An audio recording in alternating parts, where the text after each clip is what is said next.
Hello and welcome to EuroPCR 2026.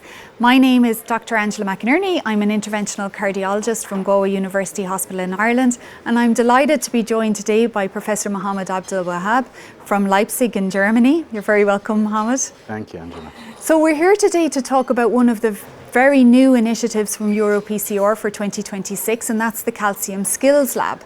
So why did you think that it was important to introduce the Calcium Skills Lab to EuroPCR this year? Yeah, so I think with the feedback we get from the community, people are dealing more and more with these heavily calcified coronary lesions, and there is a need to educate and to learn strategies.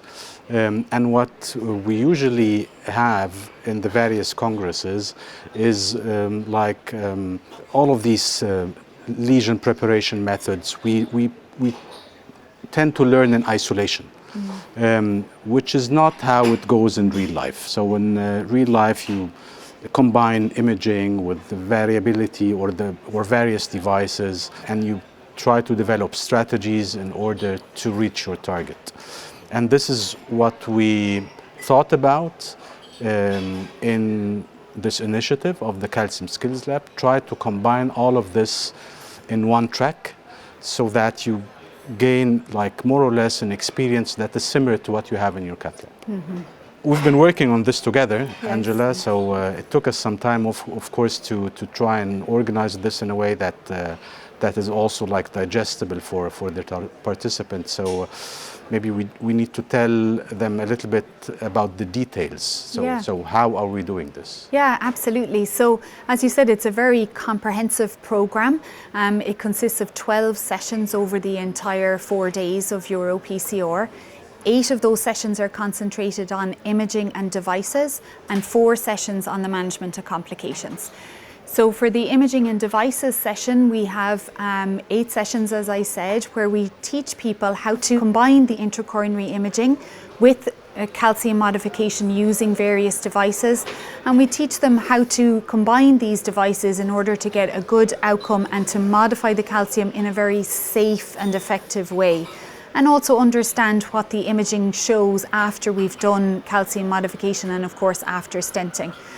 The complication sessions then, of course, are to educate people in how to deal with complications of calcium modification. And all of this is simulation based, so they will have experts who will show them and demonstrate all of these techniques to them.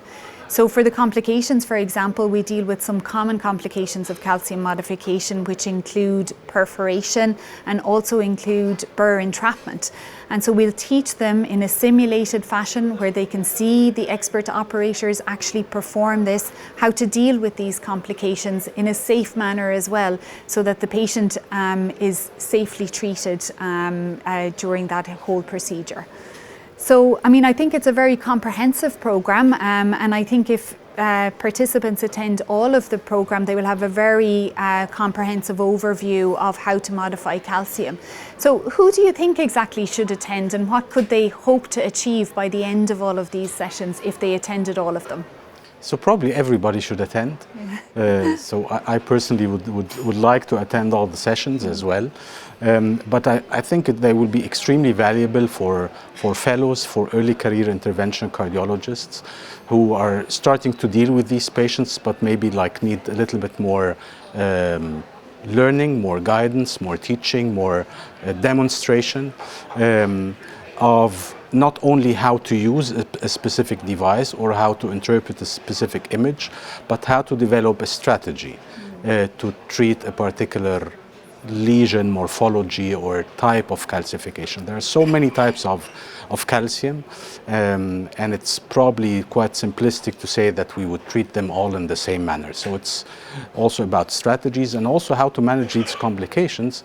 It's also about having different plans, plan A, plan B, plan C, like an algorithmic approach. So I think it would be helpful to see a combination of this algorithmic teaching approach combined with the demonstration of how to use technologies and devices. Yeah, Fantastic, and so far it's been very, very successful, so we're really delighted with that and looking forward to seeing how this evolves across the coming EuroPCRs to come. But for now, I hope that you really enjoy the rest of EuroPCR 2026, and thanks so much for joining me here today. Thanks, Angela.